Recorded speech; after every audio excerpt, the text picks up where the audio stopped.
Magandang araw po, welcome po sa aking channel, Love9 TV. Patalasasan po, meron po ba kayong mga properties na napapabayaan or non-performing assets? Plan nyo ibenta, pero wala kayong oras sa pagbenta nito.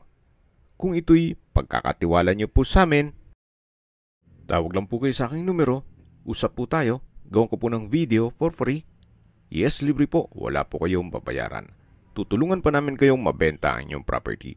Kami na po bala sa marketing, sa boosting or paid ads. Even sa tripping, hindi na po kayo mapapagod sa pag-entertain ng mga buyers. Kami na po bala sa lahat. Tawag lang po kayo.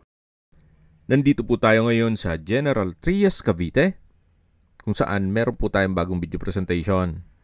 Isang residential property na nasa loob ng isang guarded subdivision na kompleto po ang amenities.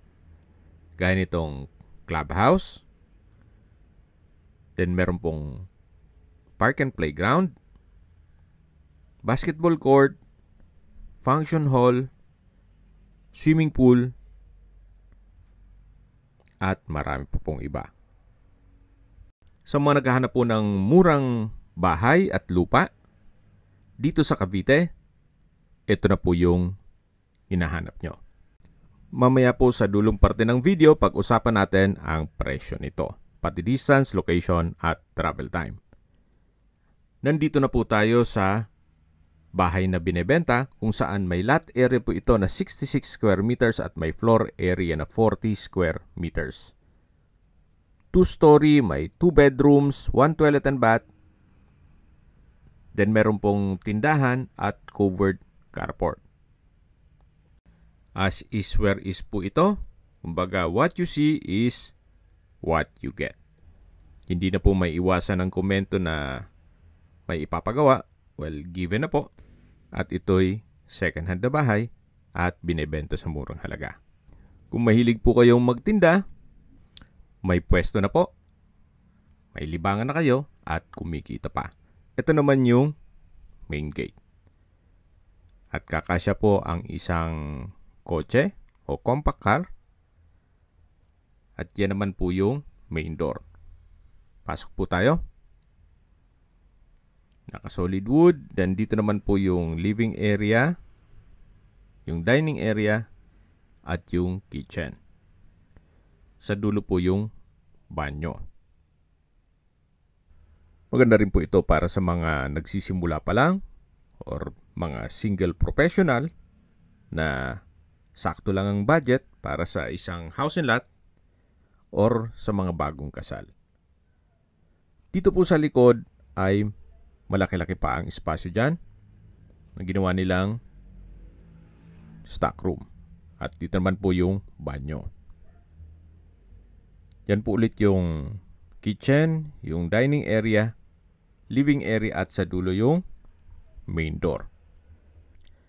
At dito naman po yung hagdan, naka-concrete staircase.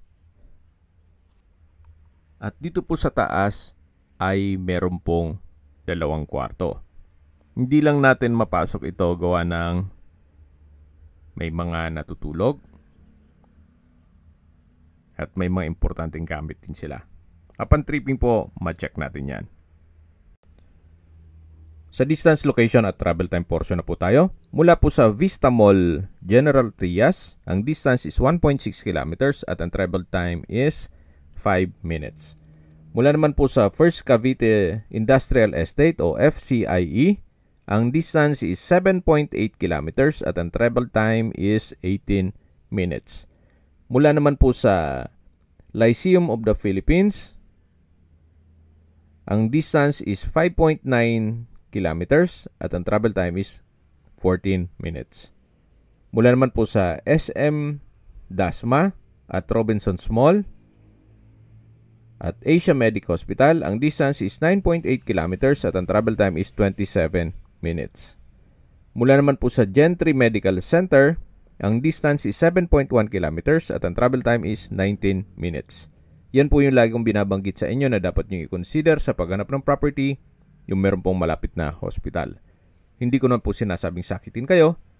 Yan naman po for emergency purpose lang naman. At mula naman po sa Manila o sa airport, Ang distance is 34.8 kilometers at ang travel time is 1 hour and 3 minutes. Okay, sa presyo na po tayo. Binebenta po ito ni owner sa halagang 2.6 million pesos net. Ibig pong sabihin, si buyer na po ang sasagot sa lahat ng taxes at expenses with regard to documentation. Well, opinion ko lang po, 2.6 million, nasa loob ka na ng isang subdivision na kompletong amenities at malapit po sa lahat ng business establishments. Well, fair deal na rin. You might consider this property, especially sakto lang ang inyong budget. Kung may mga katanungan po kayo o gusto magpaset ng tripping dito sa property to, tawag lang po kayo sa aking numero. At sa mga kababayan naman natin nasa ibang bansa, meron po akong WhatsApp, Viber at Telegram. Same number lang po, 0917-316-3399. Sa mga nagtatanong naman po ng aming Facebook, meron po aming Facebook page na Nov9TV at Facebook Real Video. Meron din pong TikTok at Instagram. May ibang YouTube channel po kami, the Nov9TV channel, Nov9TV Listings, Nov9TV On The Spot, Nov9TV Updates, at Nov9TV House Rental. Sana po naibigyan nyo ang video presentation. Paki-like and subscribe na lang po sa aking channel para ma-update din po kayo sa aking future listings. Kung sakali po hanap nyo yung mas malaking sukat ng lupa, meron din po kami ibang listings na pwede nyong pagpilian. Huwag po kayong mag-atubiling tumawag sa amin. Then, let us know your budget para malaman namin kung anong property pwede naming ilog sa inyo. Sa lahat pong viewers, subscriber at nagtiwala po sa amin, salamat po sa suporta. Ingat po kayo lagi at yung pamilya. Maraming salamat po.